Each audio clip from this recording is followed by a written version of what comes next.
Today, I am publicly declaring how much I love labeling, how much I love my label makers, and how exacting I am about labeling details. Firstly, I am not sponsored.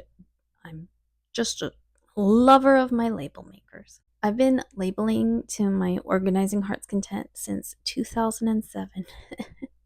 Just realized that's an 18-year love affair. 3 label makers have come and gone through my possession, and all of them are still going strong. One is for my home, one is for my husband's office, and the last one now belongs to my brother. I rarely use any of the fancy settings on any of my label makers because I'm obsessed with uniformity for my organizing systems, including the label formatting details. The font is always Helvetica, always all caps, always black text on white background. The label length is always cut tight to the text, and the font size I use depends on the item being organized. Not only are the formatting details consistent, I'm also a giant nerd about label placement. I always consider sight lines and the eye scanning path to guide placement. I gave fair warning that I am exacting about my labeling details.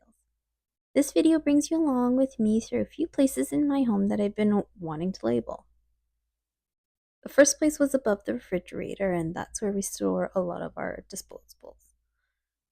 This pink label maker used to live in my classroom, and since I resigned from teaching, it has become the designated one for home.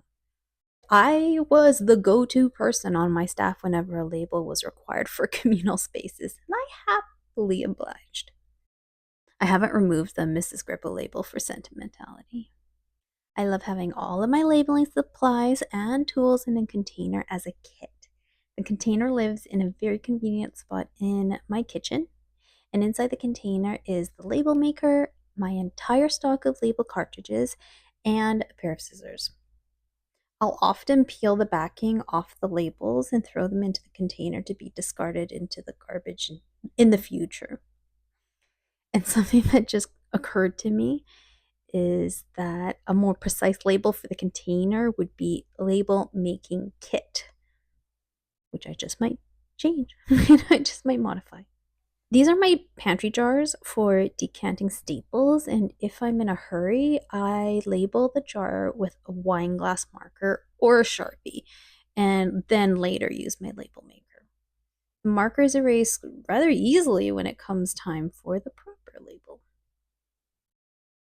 Here in my closet, I wanted to label these containers nicely because it makes my organizing heart happy.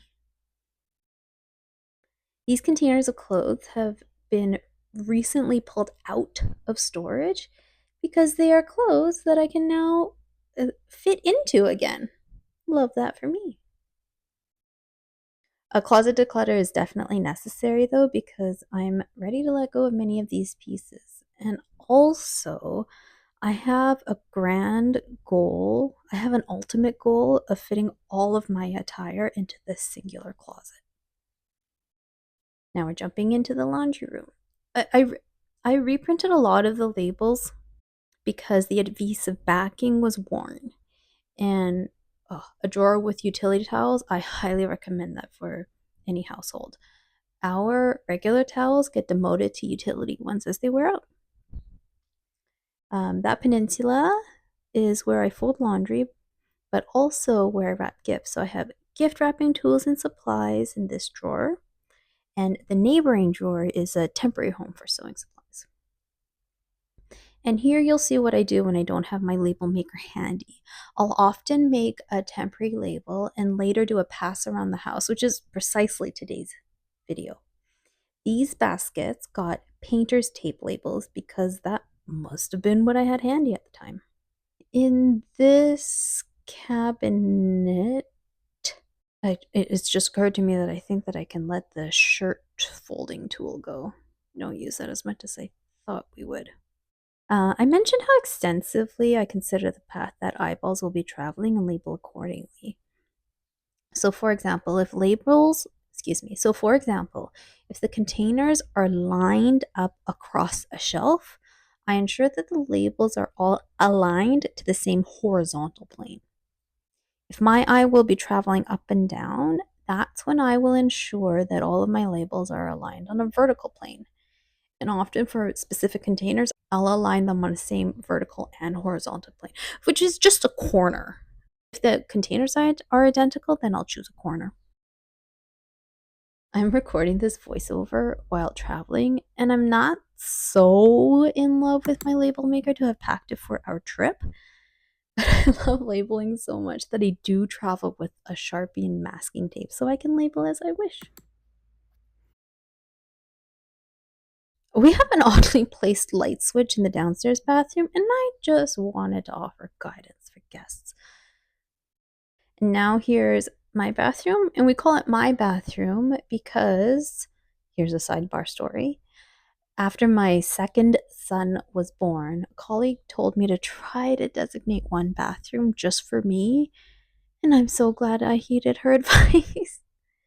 And because this bathroom is mine, I never really felt the need to label my own containers, but I love labeling and I wanted the internet to see, and my organizing heart is delighted. Now I'm tidying up my label making kit. I ensure there's only garbage left in the container. Then I dump out the garbage, which is all of the labels with errors, the sticker backing. Then I replace all the materials and the labeling kit is good to go. I'm Romina. Thanks for sharing your time.